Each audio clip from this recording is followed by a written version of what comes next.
listen up. Okay, listen up. Okay, listen up. Okay, listen up. Okay, listen up. Okay.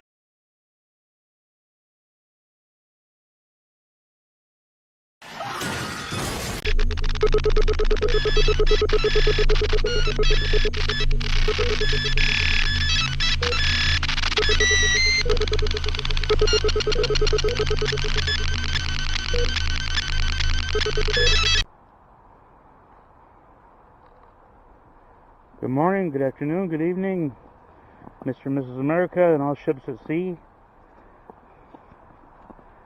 Bubba Bubba Doopy Doop here.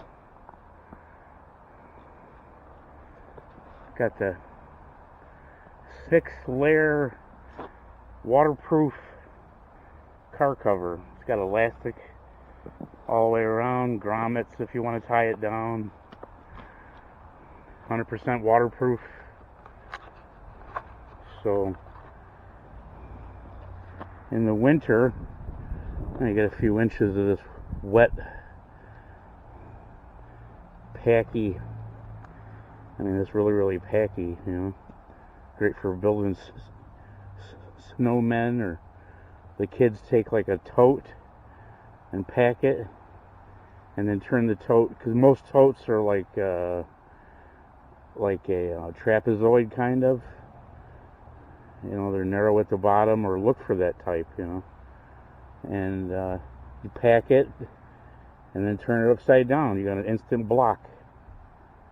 You can build an igloo in just a couple of hours in your backyard. You know, just an idea. You know, give the kids some activities, keep them busy. And what's nice about this, it's all, you know, I got it tied to conform to my car, basically. So, just gotta watch out for the license plate there. And you just unhook it off the front end, and then just roll it up out of the way. And you don't have to brush your car or dig at the windshield or anything. Scrape it off. I mean, you know, the tailpipe's not covered. You can just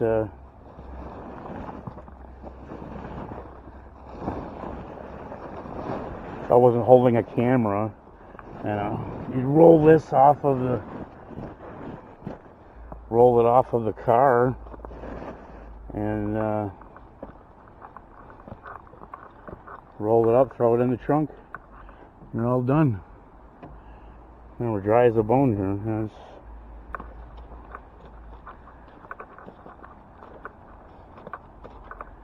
It was already on here when I was trying to cover it up that day. that was funny. I had the leaf blower out here, and I'm trying to cover it up, and it's snowing like crazy. I blew it off as fast as I could, and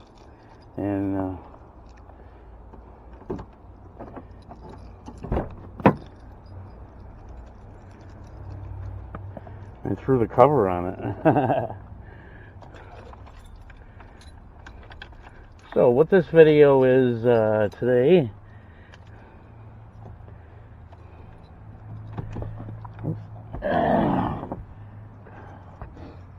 is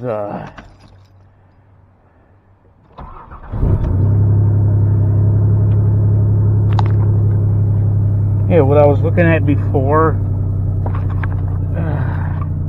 with this dashboard. Yeah, I know, low fuel.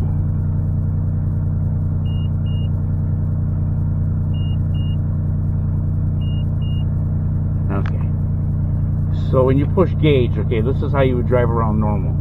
And you can tell, you know, it says E.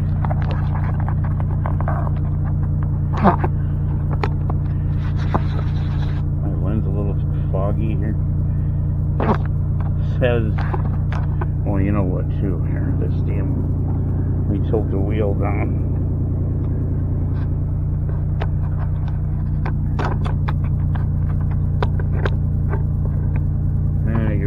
can't tell.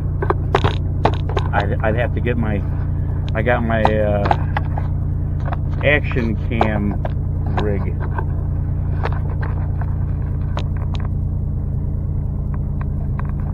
And the vacuum fluorescent really doesn't come out very well on video. I noticed that it looks all hazy. I guarantee you it's not hazy like that. Anyway, if you just drive around normal, right, you got E and then 1/4 and then a picture of a gas pump.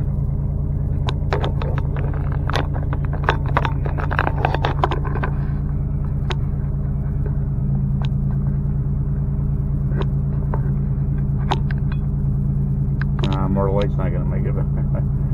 So you got E, 1/4, picture of a gas pump, which is incorrect.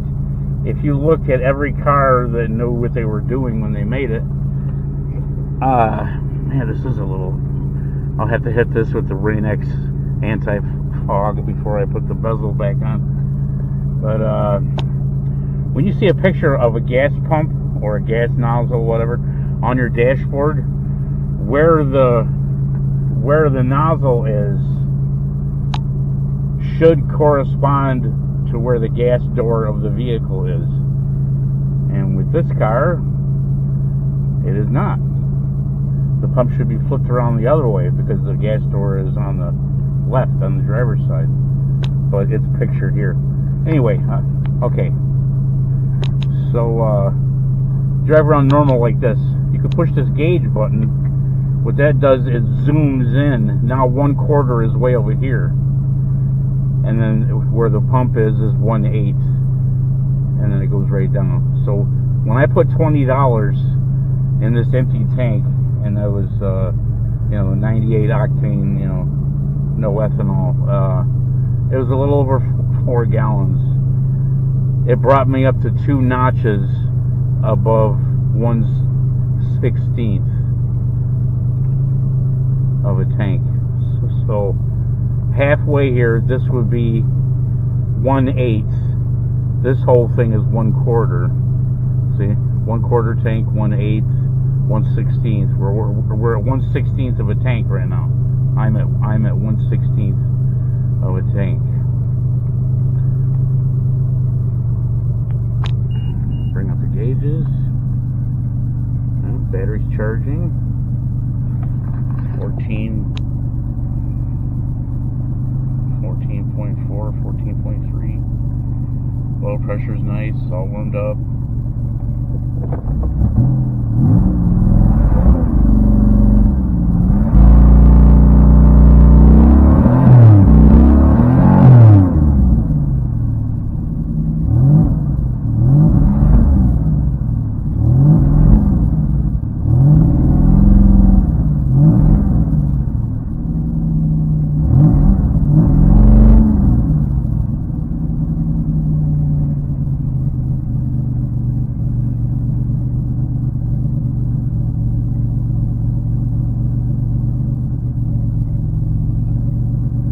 Belt tensioners are making a little bit of noise.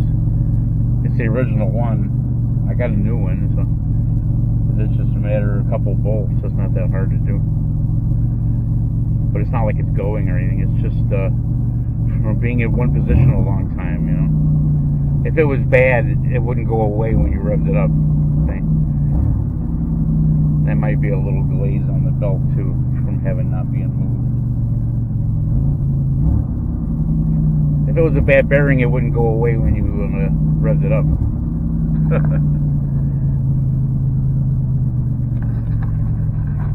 Yeah. Okay, well, no, just wanted to crank it over because one of the things inherent to many Riata, I'm going to use this too. I've been adding this to the, what do you call it, secret sauce that I was making in the pressurized pressurized thing. I just made up another quart the other day, and put like 100 psi in there. I mean, this has,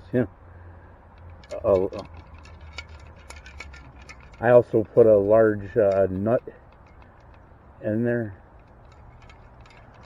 to act like a mixed ball. Just mix it up before you use it, kind of thing. Yeah. Inherent to most Riata,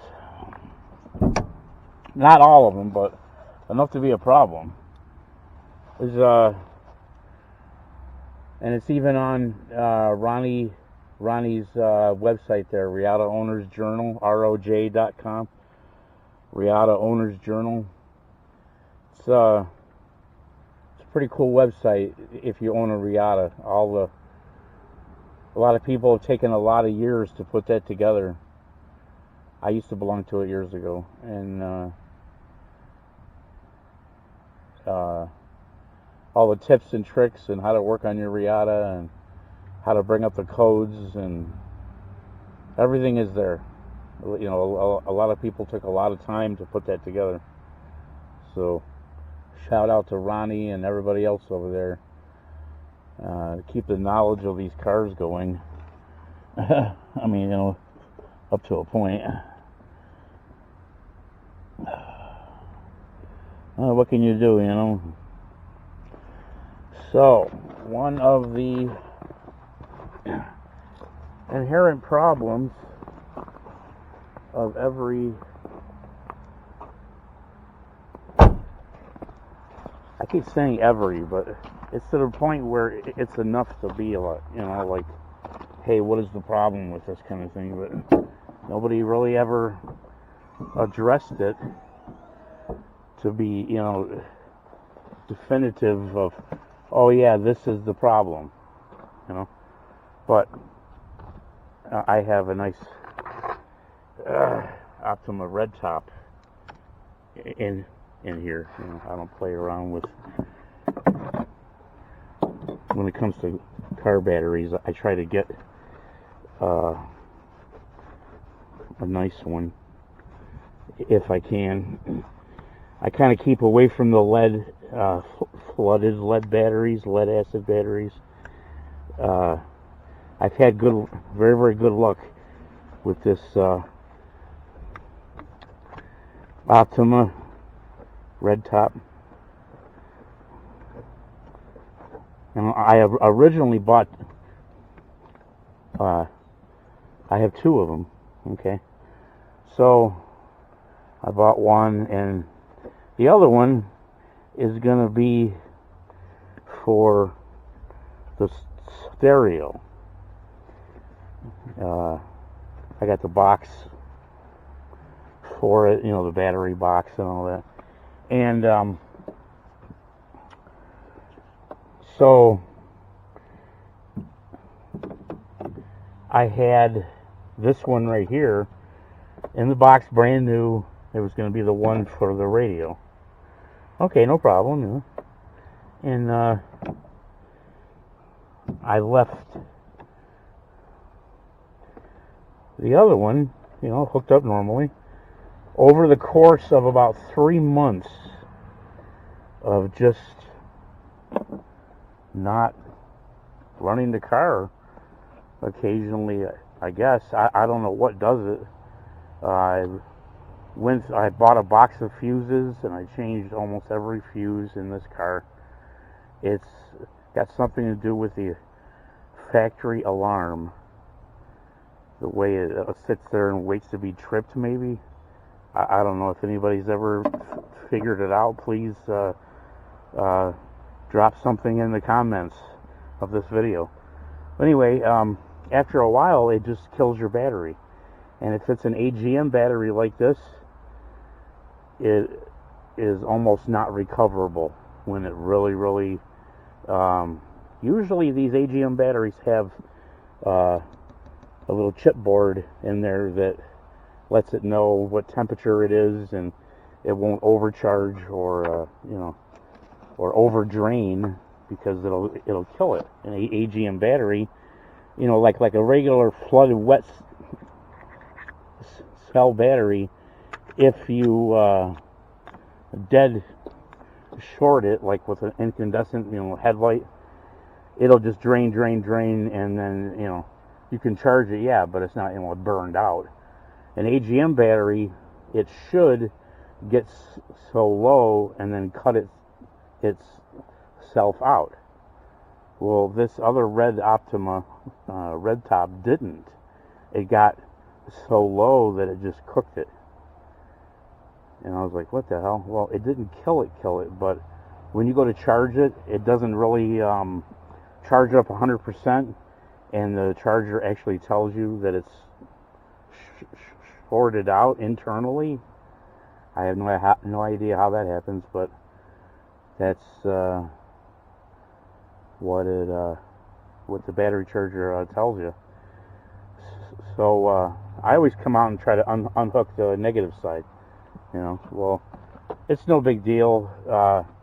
With this old OBD1, onboard diagnostics 1, you don't have any kind of readiness codes that you have to keep alive or anything.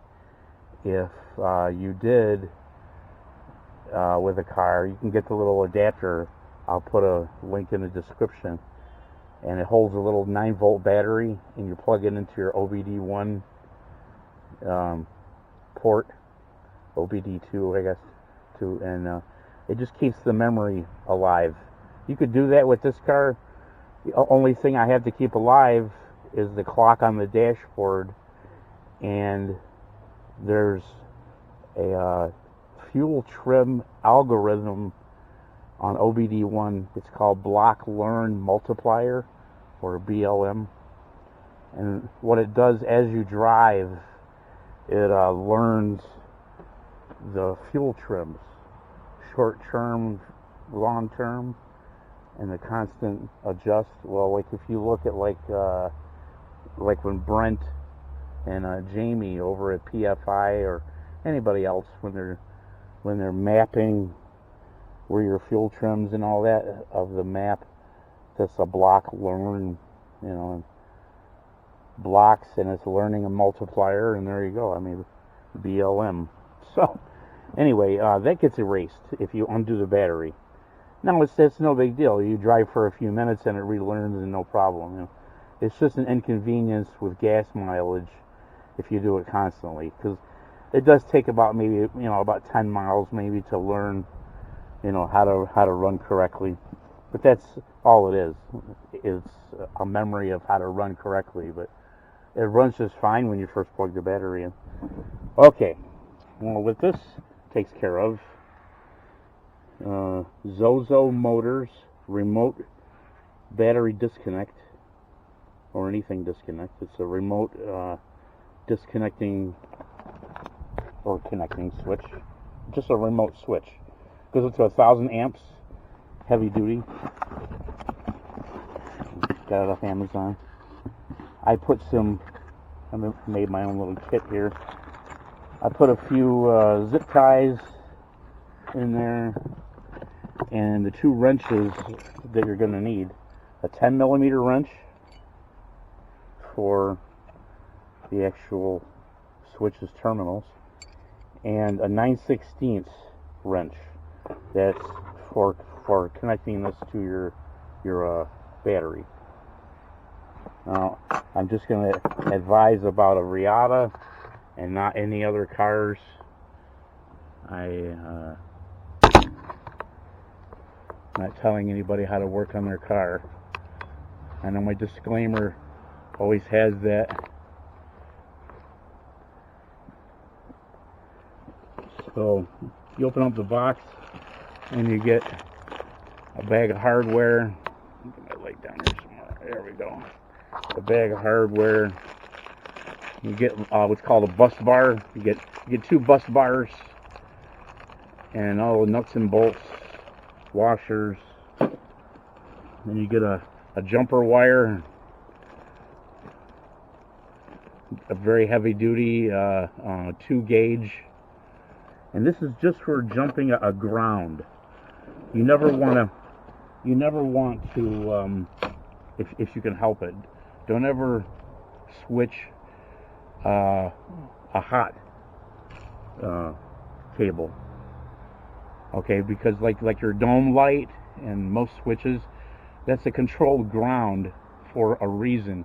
That way it doesn't arc. You don't want it to spark the internals of your switch, because if you arc it a few times, it'll build up corrosion and then it won't conduct anymore.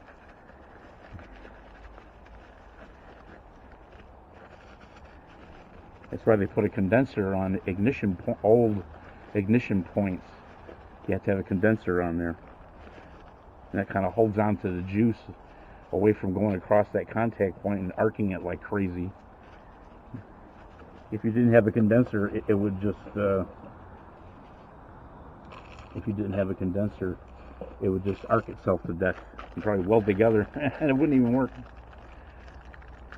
So what you do is you disconnect your negative side. Another thing that this is remedying too, when you diagnose things, every whatever cardboard, it tells you undo the negative side, undo the negative side. You do that repeatedly, you are going to mess up your battery. I don't care what kind of battery it is. A top post, yeah, you can get away with repeatedly, whatever, but these side post batteries, if you continue to play with that off on, you will wear it out. And it's just lead. You're not going to repair it. There is no repairing your battery terminals. So there's a nice bus bar, copper bus bar, a little bit of heat shrink between there. And you want to look for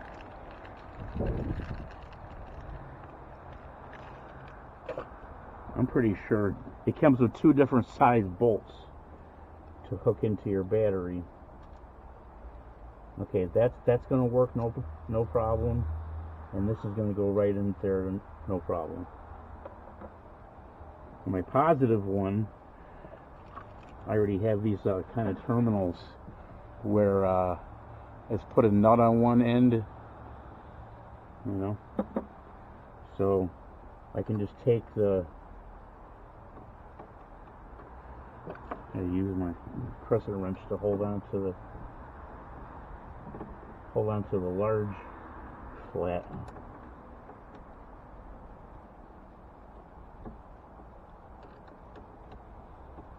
Be careful working on a battery.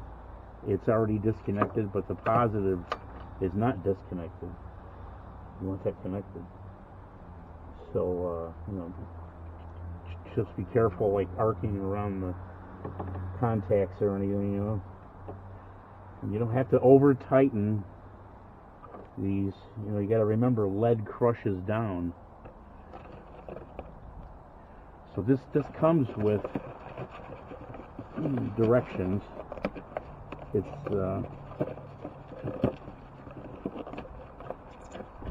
kind of hard to get out of the box because they're crammed in there. Don't let the bubble wrap hit the hot engine. Okay. So here's your directions. Just one side. It's pretty easy. Black to black, red to red. You're interrupting the negative of the connection, not the positive. But this is what it looks like. Okay. Now what I'm going to do here, I'm going to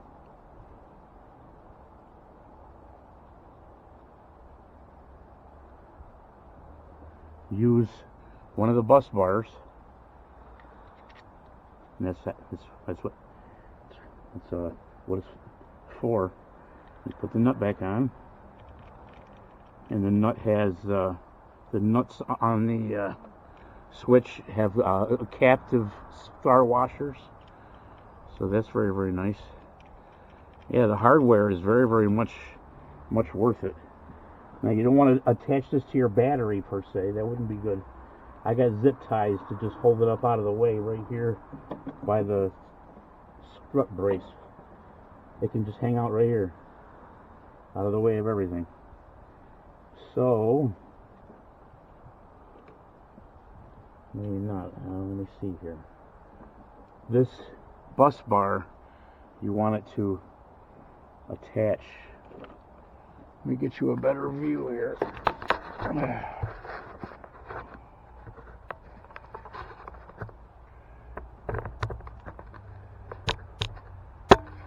of hard. There's no metal around it. It's all aluminum.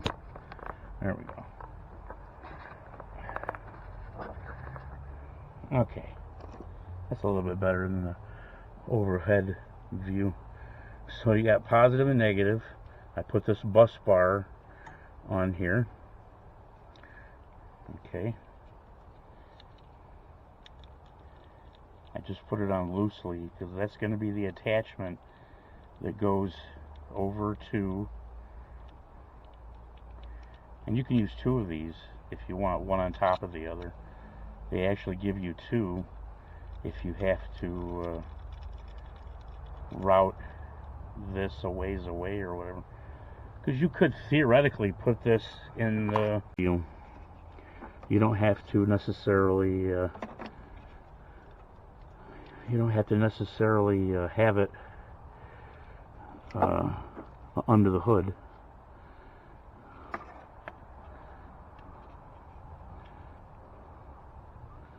And it's water resistant. It's all potted. If you know anything about electronics, you know what potted means. So this is my,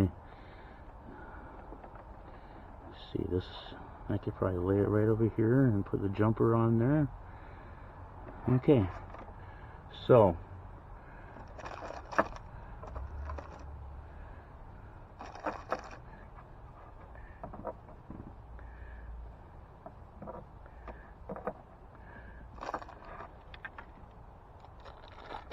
I like all the washers and everything. It helps hold it together.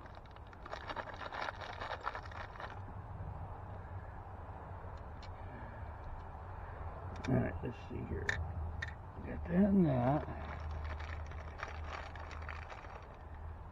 And that. Let's see, that's going to go from there down to there.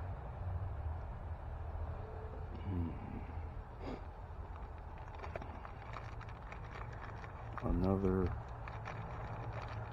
short one.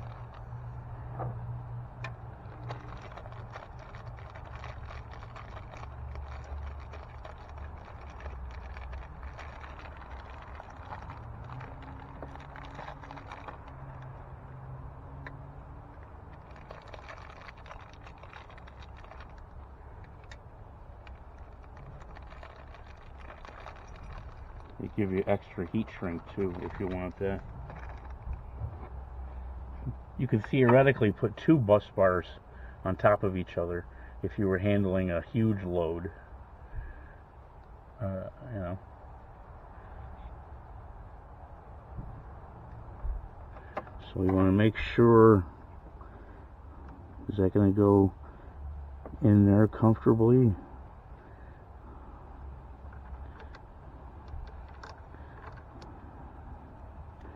No, it's not.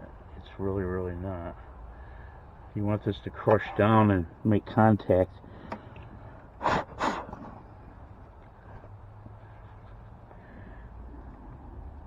Yeah, I think just the lock washer would be enough. Plus, all the hardware takes up room. So you want to put that there, and put that there.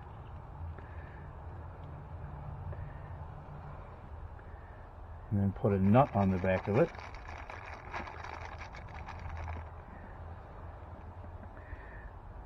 You don't necessarily have to use the long bolt.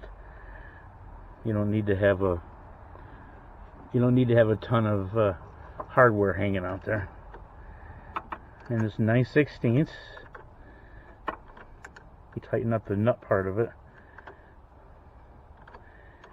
And little by little, you're going to crush down this contact. This is when you want to position it where you want it to be at, because it's not going to move much.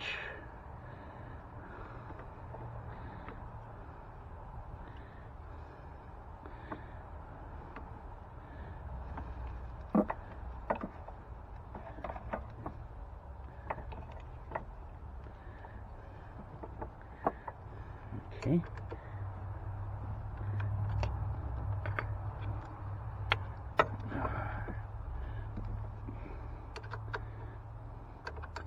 You want this as tight as possible, and don't have to worry about breaking the lead or anything, because it's steel against steel. The washer is actually crushing it down against the flat part of the battery cable. You'll notice it as you're tightening it. So that is in there. Okay. Now you use your 10 millimeter. And okay. I'm going to position it right about there.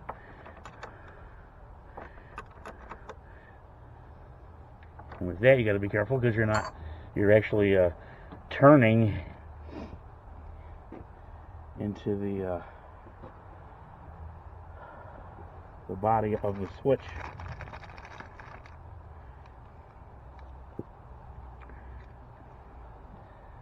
Now this one, I do want to use a large washer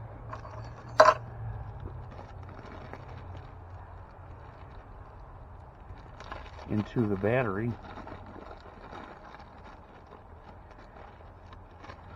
And this is where that jumper comes in. See, one side's different. See that? So this larger one, get this out of the way. This larger one, okay, we'll put it right into the battery.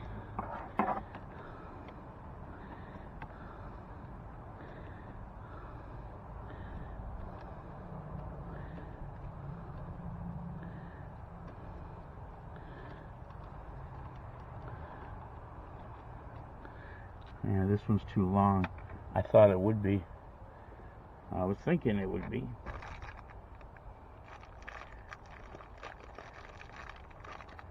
Yeah, they only give you one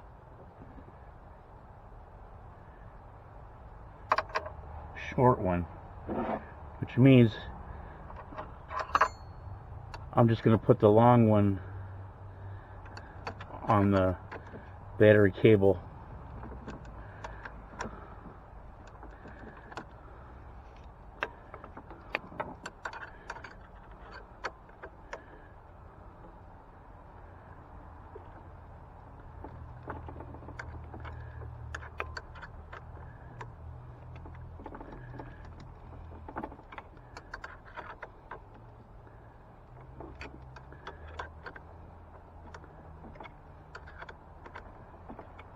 Yeah, because the terminal bolt hole on your battery is only, you see, that wasn't even really, I mean, it had a couple threads, but it wasn't locked down like I would like it to be.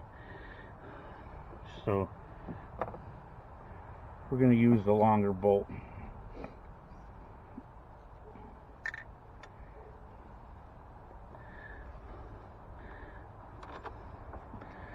Yeah, that's a lot better.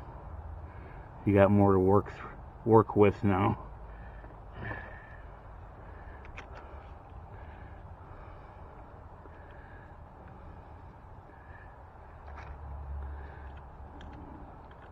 So now I can put a proper clamping washer on there. And a lock washer. Maybe? Nah. Nah, you don't need a lock washer.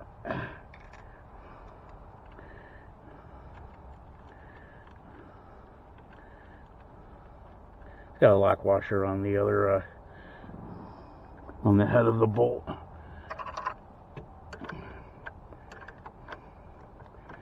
Oh yeah, now it's actually protruding correctly.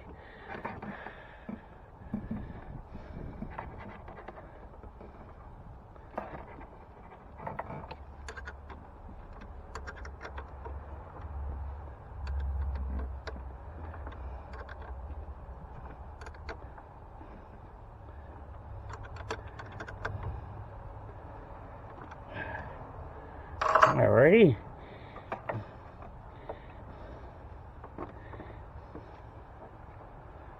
Okay, so now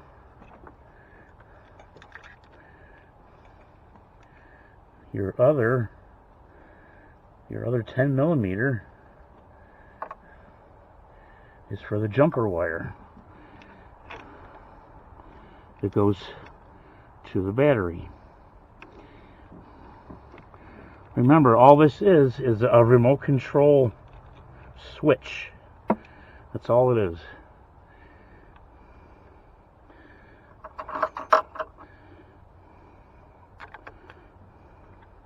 And what I was telling a lady friend of mine, you can get this, have your mechanic, or just be careful when you're wrenching on that one. The ones up to the body of the switch. There's no reason to go gorilla on that. See, now you leave this loose, and you come down here. Yeah.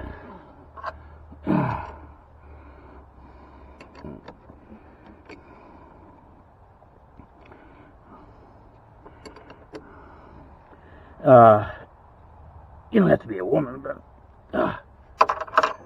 what's good about this is you can let me see here. Let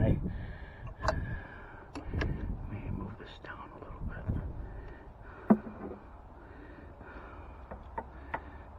Let me see here.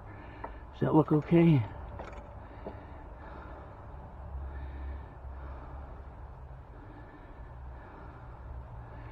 And I gotta put the negative over here and the positive over there. Does that look good right there? Let's see. Yeah, and I'll put a zip tie on there. I gotta kick this loose anyway to put the negative on. Remember that the actual switch is powered by the battery. So you want to put this on top.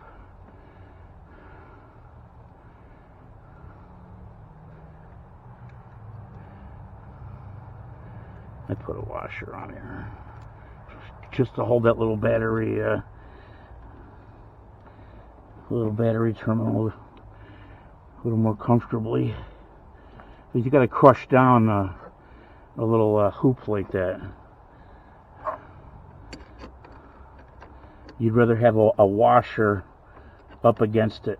That way, when you're tightening it down, your fastener doesn't grab the connector and rip it. Okay, now you notice how this is in here?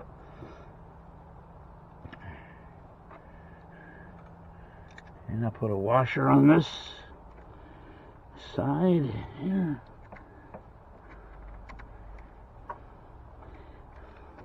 And put my original nut back on. You know, I have not recovered 100% yet from that ordeal of that day. It was 13 and a half hours. And that was 7 days ago. Imagine that. And I had not recovered yet all the way. My back still hurts.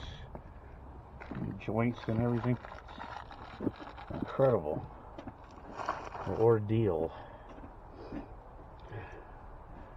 Oh. I don't know if it would have been easier if you had a lift and all of that. I don't know. I mean, like I told you, my one of my disabilities, my left arm doesn't lift up very high, and I always had a problem if I had to work on a car with a lift. So I just learned how to lay on the ground, and you can get quite a bit of leverage, you know, laying on the ground with working on your car with certain things. Okay, we're all set here.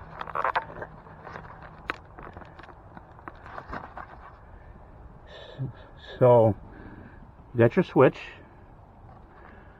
Are you looking at me? You got your switch, and here's your ground to the car. Okay, here's your ground to the car. The switch is powered by positive and negative, and here is the ground to your battery.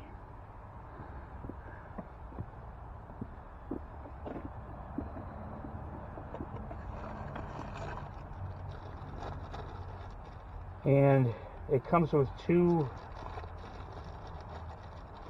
key fobs, and it's what's called a two-step key fob.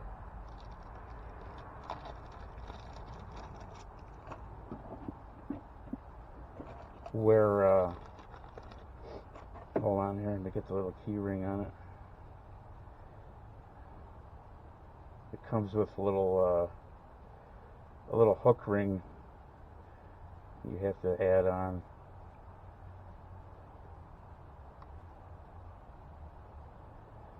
And they come with batteries. It's pretty easy to change the battery if you had to. But yeah, this is what it looks like. Okay, see? I got it zip tied down. It ain't going nowhere. It's really on there. Here's your negative side. It controls the negative. The low voltage controls the high voltage. See? Now here's the remote. It's a two-step remote, meaning you have to slide this down and then off and on. See, now you got power, and now you don't. Now you do. Now you don't. And it's a 100-foot range. I'll prove it here. So there's my dome light, and you hit the button,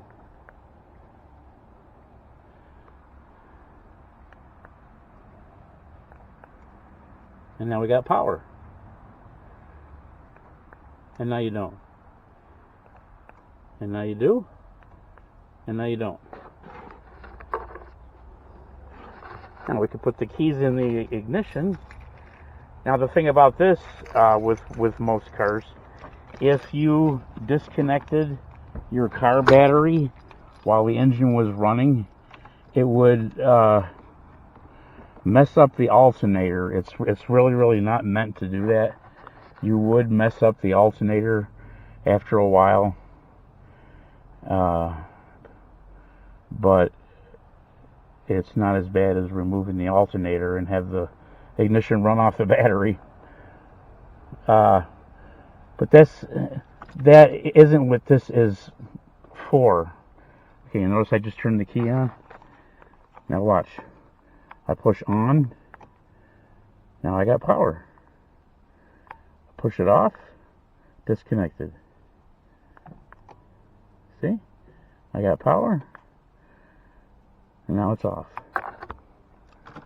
Okay? Now, what I was telling my lady friend is, you could take this electric switch, remote control electric switch, okay, and have your friend, have your mechanic, even you if you don't know, it's not hard to look up, every car that has an electric fuel pump, interrupt the hot wire between the, like where the fuse is, or if you know, because you don't have to put that thing under your hood, you can put it in the compartment. It's called the cabin, where where you are. Even if your battery's in the trunk with a lot of cars, but interrupt the hot or the ground of the fuel pump.